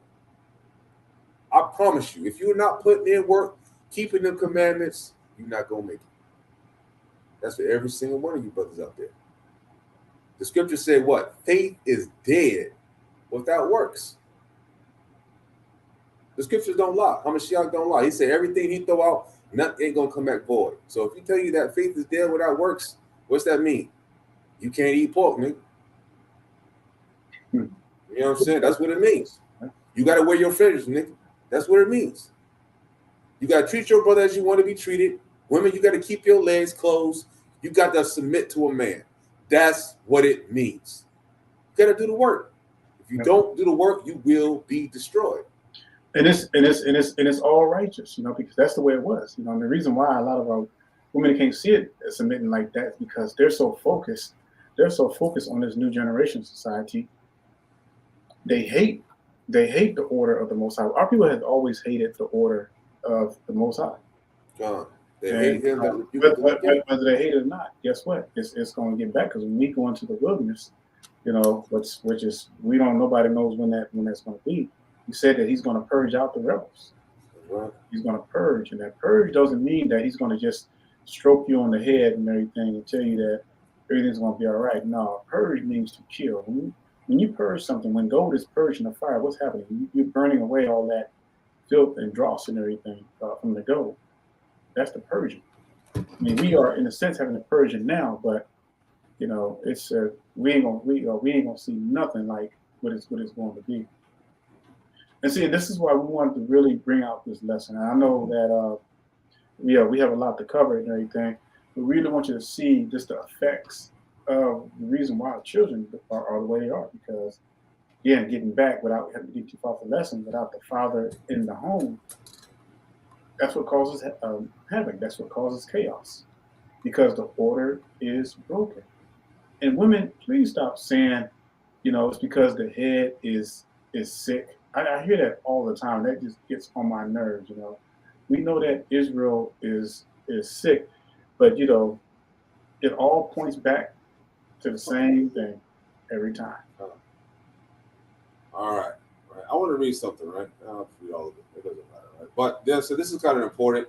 Well, this is this is actually really important because no matter what, we don't seem to understand this, right? Mm-hmm. Right. It says, "For the man is not of the woman, but the woman of the man." Right. So that means that in the very beginning, just like I said in Adam, in the beginning, right? Like I was explaining, the Most High, right? Hamashiach and them, right? They took the rib from Adam and made them, they made Adam, a helpmate, a homie to chill with. You know what I'm saying? That's what he did. Boom. Right. So that's what he's talking about, right? The initial design of the woman is from the man, right? So that's where every woman comes from on the earth. That's where y'all designed from. Y'all came from the man, right? It says neither was the man created for the woman, but the woman for the man, right? That's plain and simple, right? You guys were created for us, not to do your own damn thing, but for us and whatever use that we want y'all guys to do. I hate how that sounds, but I hate to make it sound like that, but that's just what it is. It says, for this cause ought the woman to have power on her head because of the angels. Nevertheless, neither is the man without the woman, neither the woman without the man. For as the woman is of the man, even so is the man also by the woman, but all things of God. So what is that saying, right? That's saying that even though we came, even though that you guys came from you, right? That now, right, we have no choice but to be birthed in this world by you guys, right? By you women. You know what I'm saying? We're of each other. Even though that we birthed y'all, now that y'all birthed us. But we had y'all, you know what I'm saying? We have put a responsibility in your hands, right? The Most High has put a responsibility in your hands that through the matrix, right? You know what I'm saying? Which is the womb, comes sons and daughters of Israel, right? Sons of, shining star bright brazen children of God, chosen ones are coming through the womb of Israelite women. These women are so deluded in their brains that they don't even understand this. You're literally birthing treasures, right? But instead of committing to the way of the Most High, you have poisoned all the fruit that y'all have begotten in your womb. Not all of it, but the mass majority of the fruit that y'all have begotten by the seed of the man has become poisoned because you do not have what it takes to raise the children of Israel, right? The children of Israel has always been, from the day one, raised up by the men. The men build, right? We already know this, you know what I'm saying? Even though, we built Israel, right? You know what I'm saying? We took over, we went through all the lands, all the wilderness, fighting enemies and doing all this stuff with Moses while the women and children were chilling in the camps, right? Every single black woman alive today, you have to attribute that to a man. Not only that, but the Most High is a man. Hamashiach is a man. That's just what it is. So I beg and I plead with y'all, right? To please, man. We got to follow these commandments. We got to keep these commandments, right, man? We got to come out of. I mean, like if we're just a small minority in this nation, right? But such a big stigma is put on us. Why can't we stay out the news, right? Why can't we stay out of these heathens? Eye view. Every time I look up, some wild niggas on the news, right? Some wild niggas being on social media doing something crazy because they can't keep the commandments. I mean, like, this stuff is just common sense. And we hate beating a dead horse. It's ridiculous. No, not me. I like beating a dead horse. I want that joker to be alive or something so they can respond. No. But I'm gonna beat that dead horse and flip him over and beat him some more. Noah, Enoch, and other faithful brothers, they beat that dead horse for 120 years. 120 years. We're just doing this. I mean, this is just a 7-year war mission. But can you imagine 120 years? 120 years. Mm-hmm. Yeah, I mean, dang, yeah, you're right. I mean, that's serious, huh? You know, he going hard, man. Imagine beating a dead horse for 120 years. Wait. I They mean, only have 8 saved. yeah. And then you got everybody looking at you like you crazy because you out there building the ark. You know what I mean? I mean, like, just imagine that, Israel. You know, they looking at Noah. They're like, man, this nigga wild. But yet he the only one that's telling you that y'all knew from the beginning, right? The old way, right? I mean, like, even in those days, the old way was right. You know what I'm saying? Hey, don't lay with you. You know what I'm saying? Hey, don't commit fornication. You know, hey, stay with the one that's you. You know, hey, all these rules are old. Mm-hmm. I mean, like, every single man, your intrinsic, I'm talking about just the bare bones material that the Most High made you with, even if you ain't never even heard of the Lord, right? You got a girl, you don't want your girl to be touched by any other man. Why is that? You see what I'm saying? Like, this stuff is natural. This is how the Most High has programmed the situation, right? You know, this is a for you to have emotions. Guess what that means? The Most High has emotions. For you to get angry, everything that you have, the Most High has, and then some. So he's a master at every single one of these. He's the puppet master, and he's controlling every single thing out here, right? So just know that every time that, you know, if you are a sister out there and you got a doggone a baby, right, and you're a single mother, just know that every time you got a dude coming up to you trying to you know, whisper them sweet nothings, that's the damn devil.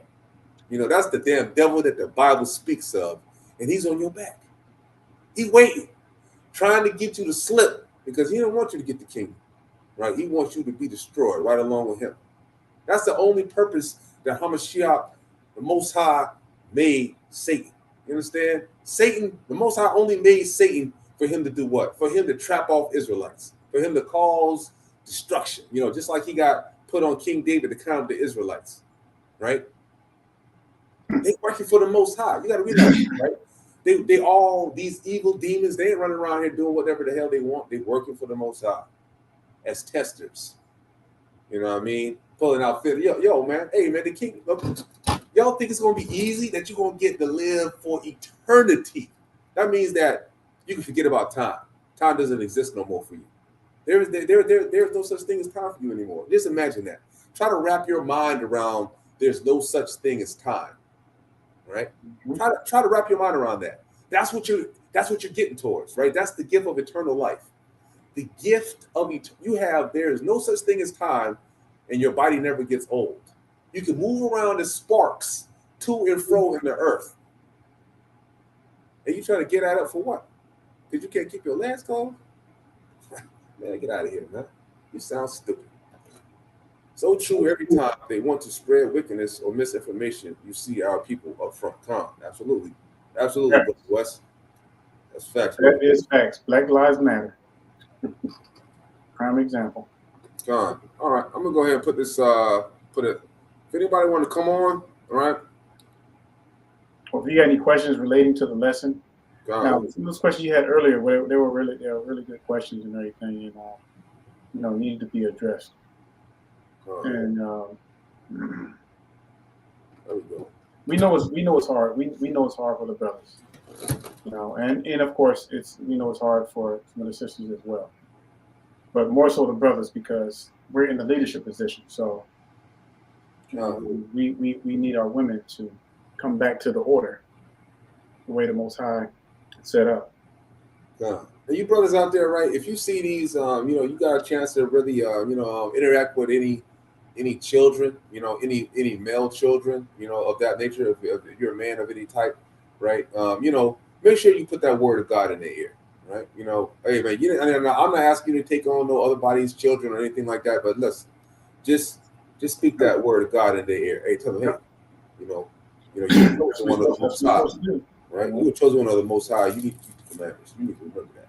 You know, read, figure out, you know, just, you know, do something. Do your work, right? I promise you, right? This will you know, this will pass around. The scriptures even say it will, right? The scriptures say, hey man, we're gonna come back. we gonna come back. I don't know when, but the scriptures say we're gonna come back eventually. We're gonna get there, right? I mean, not everybody. The Bible says Elijah shall return and turn the fathers back to the hearts of the sons. That's right. It's coming, but everything has to come to an head, though. So, woman had a husband and he divorced her, and then she comes to you looking to be your wife. Absolutely. All right. Elders, right? If a woman had a husband and he divorced her, right? There's no such thing as divorce, okay? She's still married, right? The only means divorce only means that he's able to put her away, which means that they're just no longer living in the same abode. However, the contract, whenever you make an oath in front of the Lord, it stands forever. That's it. You're married, and all the laws of marriage oblige. Now, there's no law that says that you absolutely have to live that way. There is no law that says that, right?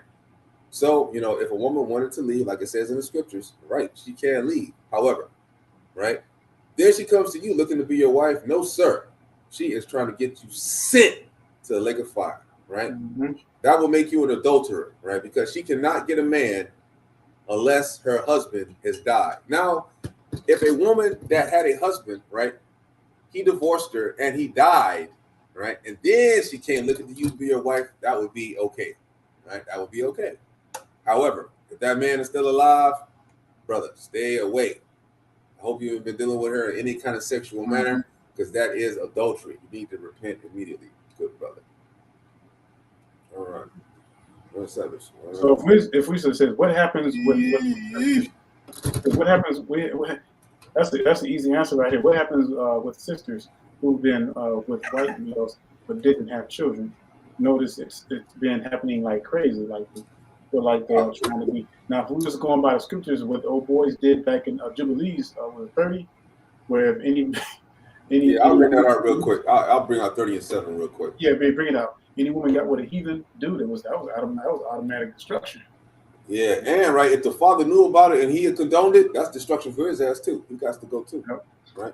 Jubilees 30 and 7.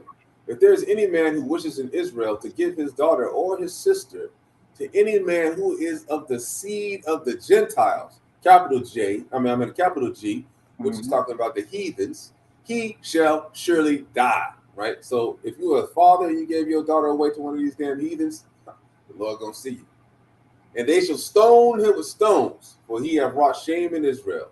And they shall burn the woman with fire, because she has dishonored the name of the house of her father.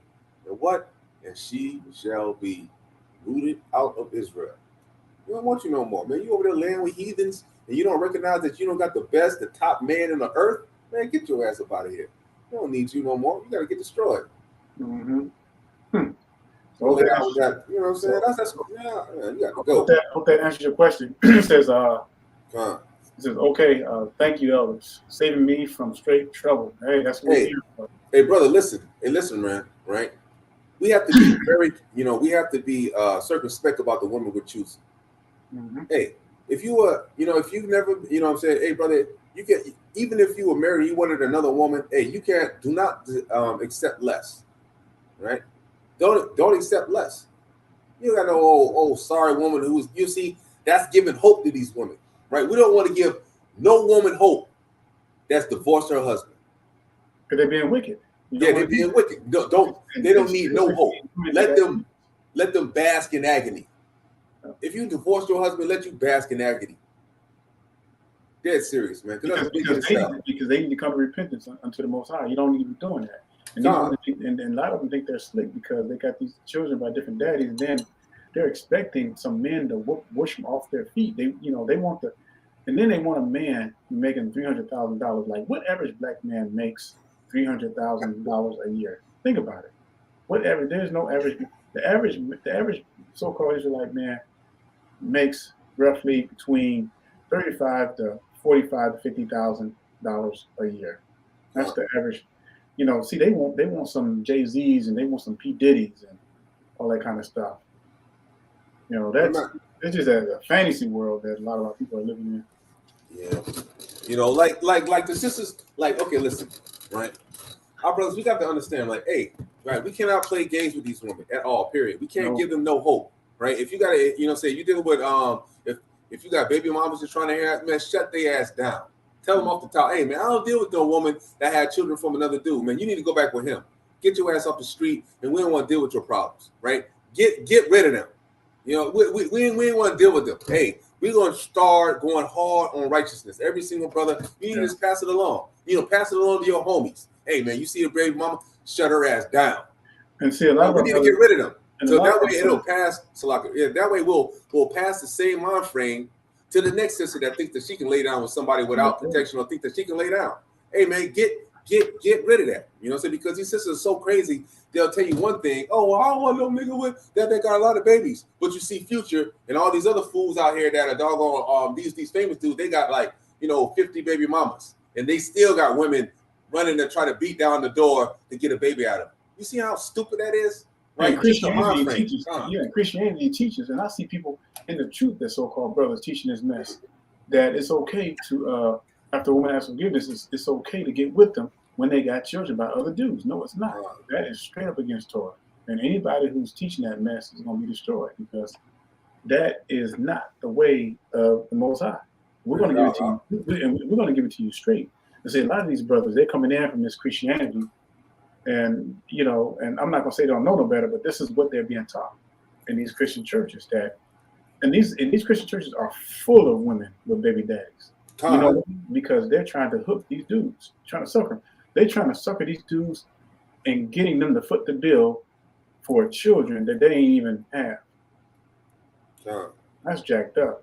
Why would you even, as a woman, why would you even want that? Why would you even want another man to raise somebody else's kids? Absolutely, right? I mean, like I say, brothers, that we got to go hard on this, right? You know what I'm saying? Why it's starting to become an uptick, right? Hey, we need to push it harder, right? All you brothers, go hard on it, right? We need this nation. This last generation of harlots and hoes, they need to die out. Yep, they need to die out. And this is why we're going hard. You know what I'm saying? Let their kids see them dying alone. Let them kids see that no man's wanting to deal with them. So when their kids see that, right? They're not going to have all these dinglings coming in and out of their homes, right? So, like, once their kids grow up and see, hey, man, nobody's dealing with my mom because, my mom is mannish. She don't want to be respected. She don't want to humble herself. She just don't want to submit to no man. She want to be wild, but no man don't deal with her, and she always miserable. She got to pay all the bills, and she got to do all of this work because she's stupid as hell, and she bought into the feminist narrative, right? We want that. We want them to die out. We want them to die out. Just like how many. You gotta realize now. Back in the old times, right, when we were keeping the commandments, like I said, right, we had it was 70-something thousand niggas got put to death when the Most High. When the Most High sent Satan on David to count the children of Israel, niggas was dying. That's how you solve problems. Right, so people, violence isn't that, we need to call. Hey, listen, sit back. Hey, passive violence. Hey, we ain't gotta get out there and jig them down because they're being wicked. Passive violence, just let them just die out. Don't deal with them anymore. I promise you, Israel, we are smart enough as a people, right? Even our sons and daughters, right? You see how they come up in the most ridiculous and hardest situations in some kind of way. Hey, we still manage to thrive and succeed. Right? We still manage to thrive, succeed, even in the land of the heathens. So that ought to tell you, right, that if we sit out and we let these wicked hoes and harlots and these, crazy ass, beta male niggas out there die, right? These wicked that's just dragging our nation down. We just let them die off. Just don't deal with them. Let them die off, right? That's just going to do what? Our sons and daughters that are growing up in this day and age, they're going to pick up on it. They might not be as strong as we were in our generations because the scriptures say that as the earth continues to age and our generations continue to age, our kids and stuff like that is not going to be as great as we are, which is why I believe that we see this mass amount of wickedness coming upon our earth right now. But, at the same time, that's the same thing. We just got to let this thing die out, right? Like Brother Daniel always says, let the ass bleed out. Yep, bleed out. That's what's going to happen. So that's why the war is against harlots, Jezebels, And these henpecked mama baby boys that support that mess, they need to die out quickly. And it's happening. And I'm noticing the uptick. I'm noticing the uptick in brothers coming out and speaking out against it. I see some women that are coming out and speaking against this stuff. That's right. People are just fed up. This mess got to stop. I want to answer this right quick. So the scars that we have, these are called shemags. Now you can get these off of Amazon, but don't order anything on the Shabbat. Maybe one day in the near future, along with maybe at the end of one of our lessons, we can kind of do a class on different ways on how to wear them and everything. Because I wear them in different ways. I have a closet full of them. So this is what our forefathers. This is the custom of our forefathers. And I wear this out a lot. I wear it everywhere I go. So I'll teach our boys how to wrap it like desert garb, where it's covering your face like this, and all kinds of stuff, right? Yeah, we'll show you how to wrap it different ways. Wrap it so many different ways. It's cool. And when people see it, when people see you, it's like, wow, they notice the difference. Because I've gotten many compliments, especially from the heathens. They know what it is. I even had one heathen that says, "Oh, you're an Israelite, aren't you?" I'm like, yeah, you know. Outside of the commandments on my doorposts, the commandments are on my doorposts. I don't play no games. Like they know what time it is. I don't get no knocks from the Jehovah's Witness, no craziness. I mean, they know. Hey, Brother Daniel will tell you. Say he rolled over my crib, and the commandments are on the doorposts. I don't play no games. I'm not on here to just be a hypocrite. I struggle just like everybody else, with the things that I go through, and I pray and I ask my brothers that I keep close to me, like Brother Daniel, to pray for me. Help me to get strength in the times that I'm weak. Because I'm not, I struggle just like everybody. I struggle just like every single one of our people have. But the difference between me and somebody that's not keeping the commandments is that I have a healthy fear of the Most High.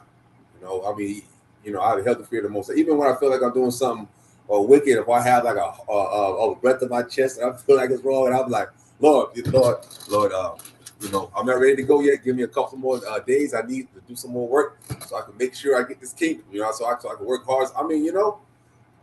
I have daily talks, and our prayers with the Most High. Hey, this is something that you should do too, right? Sisters and brothers alike. You should, as we see, let's say, for example, right, we have the prayer of Azariah, right? The prayer of Azariah in the scriptures, right? This brother sat down and, this is wrote out, right? This is wrote out, boom, boom, boom, right? You see how awesome this is, right? That he prayed to the Lord, right?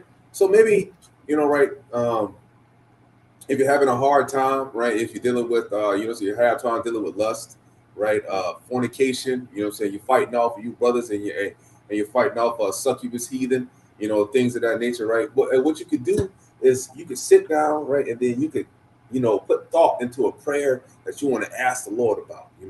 Put down a thought, just write it down, a prayer, and then you ask the Most High, because He says that we do what? We always ask amiss, right? Because we don't ask the right things. Because 9 times out of 10, brothers are just willy-nilly putting stuff down. But we have hundreds of psalms written down, right? What do you think those are? Those are written down psalm prayers that King David had written down because of things that he needed to say. So he's just not out there willy-nilly. And remember now, you're talking to the Almighty, the Ancient of Days, right? He who sits on the throne and never gets off, right? He controls every damn thing there is, right? You talking to Him, right? You sending up prayers through Hamashiach, and Hamashiach gonna deliver it to the Most High, because you unclean as hell. You can't just talk to the Most High like that, right? So why not, if you're really serious about the faith, right? Why not take your time, sit down, and write out scriptures. Write out. I'm gonna write out prayers. Be sincere about it. Ask the Most High to help you. Go through, lust or fornication or whatever the wickedness that you're dealing with, or unclean spirit that they've hopped on you and that you're fighting against. Right? Let me see. Hold on, some James real quick. Let me get James. And while he's pulling that up, if anybody has any more questions, go ahead and put them in the comment box. If you want to come on, the link is in the channel. First thing, right? This is something too. I want to bring out too. Dealing with Brother Daniel now that man, when we're teaching you these things, that we're gonna give you the 100% truth, no matter how hard it is, right? No matter how hard it is, we're gonna give it to you because it says what? My brethren, be not many masters, right? And when you look it up in the Hebrew, right, or the Greek, it means teachers, right? So it says we don't need we don't need a lot of teachers, right? Knowing that we shall receive the greater condemnation, right? So that means that what? Right. If we're out here teaching you guys some stuff, and then all of a sudden we teaching you guys the wrong thing, that's not, that's going to come on us 10 times harder than it's going to come on y'all. Right. So, we're going to be doing our absolute best, just like with the calendar or everything else we bring you guys, we're going to do the absolute best to teach, to teach our brothers and sisters the absolute truth that we can. Right. We're always here to answer any questions or anything like that. Yeah. That's right. So, Zion, y'all know what time it is, and y'all know how we get down. We're not going to just give you some BS and make up some stuff. We're going to just give you straight up truth, because look, the word is already written. Only thing that we're doing is reiterating what the forefathers wrote and put them in precept and combine them together. Because where there's two or three gathered in the mouth of two witnesses, 3 witnesses, in the mouth of 2 or 3 witnesses, my word has been established. So. And that's what's important. So, and everything that we've showed you in the scriptures is straight up facts. And this condition, the situation that we're in, something's gonna have to give. Something's gonna have to give. And if these women were truly waking up in this truth, then guess what? It wouldn't be nothing like it is right now. That tells you that they're not truly waking up, because you don't want to submit to the most to the Torah, submit to the man. Then you'd be better off just being, just not even knowing about this truth. Period. All right, so Lucky, I forgot I was getting James, right? So, as a matter of fact, I'm just going to read all of the 10. I'm saying 10 verses seem good. It says, "From whence come wars and fightings among you?" Right? And we got that right now, right? We have wars and fightings amongst genders. Right, there's a war going on between the women and the men. Come they not hence, even of your lust, that war in your members? Mm-hmm. Right? Ye lust and ye have not. Ye kill and desire to have and cannot obtain. These gangs, right? All these stuff. We kill brothers and sisters, our own people, right? In order to gain what? How can you kill someone with nothing, expecting to gain something? That's folly, right? That's folly. Man, you don't see our people out here going out and robbing all these heathens. Mm-hmm. You know what I mean? And then taking their wealth. Instead, we'll go, do it to our own brother. Well, nigga bet not talk nothing about me. Well, nigga bet not. All that wicked ass. You know what I'm saying? Come on now. It says, ye ask and receive not, because ye ask amiss. This is what I was talking about, taking your time to sit down and construct a prayer. Right, construct a prayer to the Most High, is saying the exact thing that you need to say, right? That ye may consume it upon your lust, right? So we got these knuckleheads out here. Lord, please bless me with some money. Nigga, you lusting. You need to ask the Lord to bless you with a spirit of hard working, right? That in turn will get you the money. You see what I'm saying? You need to ask the Lord, please bless me with a spirit of being able to focus, right? To focus on keeping these commandments and doing what I need to do and staying focused, Lord. That is a prayer that is not asked amiss. Look, man, you got people out here singing to the universe and talking to trees and stuff, asking trees for a blessing. Like, man, I don't know how people are coming to. Get destroyed. And it says, ye adulterers and adulteresses, know ye not that the friendship of the world is enmity with God? Whosoever therefore be a friend of the world is a enemy of God. So what does that mean, right? Like I said before, sisters, you a friend of the world if you think that at your best is to having the damn heathen wig on. I don't want to hear nothing about that crap about protecting my hair. Why you got to be the one to protect your hair out of all the races of the earth? You the only one protecting your head. Mm-hmm. I don't want to hear that. So that's folly and absolute madness, right? If you're following anything these damn heathens are doing, you are an enemy of God. That's why God ain't seeing y'all, right? We having problems in the area. Now you think that we have so many single mothers and all of these other problems that are going on in the earth right now, especially in our nation. What does that tell you? Is that telling you that God is looking out for you because you gotta go through all these problems and pay these bills? You're on welfare, you're on WIC, you're on all this other stuff, right? Asking for government assistance. You think that's a blessing or a curse? You think that's a blessing or a curse? If you're an enemy of God, God is gonna curse you, right? You're gonna be cursed because you're doing what? You're being wicked as hell. Not only are you being wicked as hell, but you got to remember that Hamashiach, he did what? He shed blood for you, right?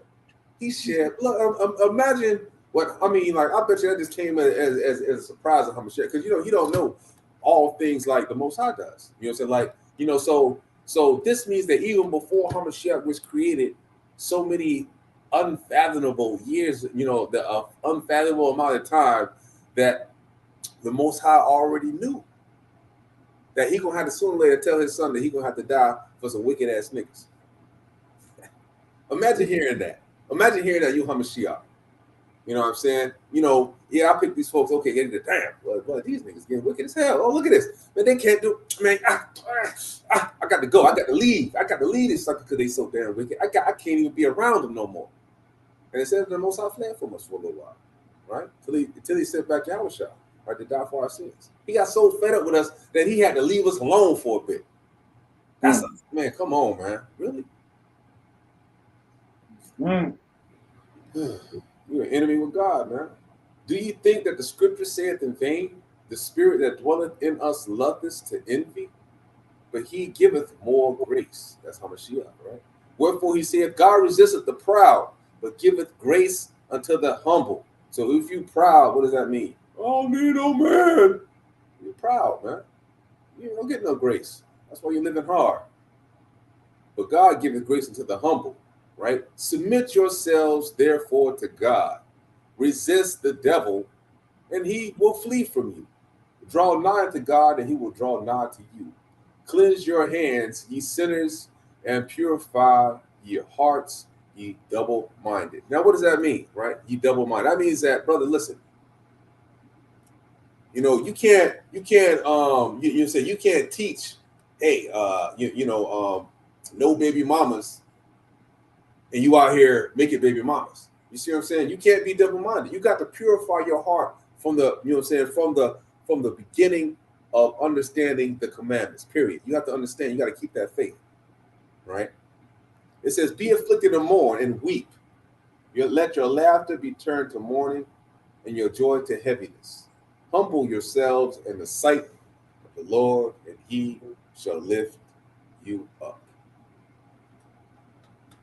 All right, so, that just pretty much means listening to what the Most High says, right? You got to pay attention to what's going on in the scriptures. If the Most High is telling us this is to be silent, right? He's telling the men to stand the hell up. You got to do that, right? Don't get mad, right? That's the Lord lifting you up because he knows what to do to try to, okay, for example, like the dietary law. The dietary law what? Does what? It keeps us healthy, right? It keeps you low in cholesterol, right? Low on high blood pressure, low on that kind of thing, you know what I'm saying? Right? That's why, like you don't have to know it. You don't have to know what it does. The Most High already knows it for you. That's why he got it for you. These are things that was written for us in the Most High's mind before the earth was even created. The Most High already had a dietary law for your ass. He already knew about it. Just think about that. Millennium. I mean, this unfathomable amount of time before the earth was ever created, the Most High already had a dietary law for Israel. You already knew about it. Yeah, when I get around to creating these, I'm gonna just, I got a dietary law for them, for my creation, so I can keep them, healthy and be in the top, the top race on the earth. Right? So we got to know that every single thing in these scriptures, the Most High, he's written for our benefit.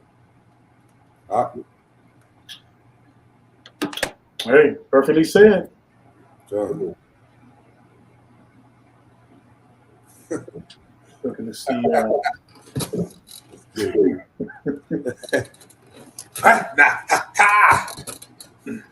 you know, me and my brother Act, man, we have a chemistry, man. We have an understanding too, because you know, God. we all, you know, we always send a text to one another sometimes, you know, just to kind of make sure we're on cue. But hey, you know, just on that note, man, you know, I know there's a lot of brothers out there that don't do what we're doing because, you know, we was talking earlier, and it's like, man, we see these brothers that got beef one another and everything. Like they start off teaching together, and they end up breaking off, and it's, you know, because they're not keeping the commandments. That happens then. Facts. You know, if you're truly keeping the commandments, you know, the Yeah, brotherly well, love is strong amongst us. The brotherly love, and that's what we want to see. And even amongst King David, you know, that brotherly love. I mean, David was dwelling in caves, man, and his boys are like, hell, we're gonna dwell in caves too. You know, we down with the cause. You know what I mean? Got to ride. That's Yeah, you know, thick and thin. yeah, So and that right there is just truly, you know, just getting in to work for the Most High. You know, just holding it down. You know what I mean? Just holding it down for the Lord. And you know, holding it down for Hamashiach. And you know, that's what it's about. Right? Sisters and brothers. Right? We gotta, you know, no mammal boys and no harlots. We gotta cut it out. yeah. Gotta repent. And it's like Brother Aiton said, we can't get them. We can't get them no leeway. And when I say leeway and no the word I'm trying to use, you can't give them no foothold because that's what they're looking for. Look, we are the men. We got to take control. If they been with multiple dudes and they trying to get with somebody else, you need to educate them. Educate them before they get the next brother destroyed. Because Eve, knowing that she knew good and well what she was doing, still gave unto her man. And that's right. And that's the same kind of mentality that a lot of our women have. It's just in them. There ain't no dingling buffet out here. It's one and you're done. Sorry. No, you didn't say it like that, did you? Or said, they be out here just thinking they can just jump from thing to thing. Oh, this one didn't work out. Well, I'm going to go to the next one. Wicked ass out of here. Oh, man. Hey, look, Israel. It's been an honor with you all, and I know that y'all been edified because you've been putting it in. So, you know, and we're gonna keep this work going as long as we got breath in us. We're gonna keep this work going. And you know, in the meantime, pray for these brothers to rise up because we are still calling brothers to arms. That's right. In this spiritual battle against wickedness, and you know, I enjoy fighting. You know, not everybody got the win like we got. You know, but we're gonna knock some heads. We're gonna knock some heads off, and we're gonna keep doing this thing. We're not stopping. Yeah. All right. So you know, hey, remember Israel. You know, do you you know, for your homework, right? You know what I mean? For your homework, right? I want you know, each and every one of y'all to you know, take out a piece of paper or whatever y'all do on the computer or whatnot and write you out a prayer. I mean, like really think about it, right? Really make it sound good, like you're about to give you a valedictorian speech, right? You got to remember who you're talking to, right? Yeah. Give him the respect that, you know, he's due. That is true.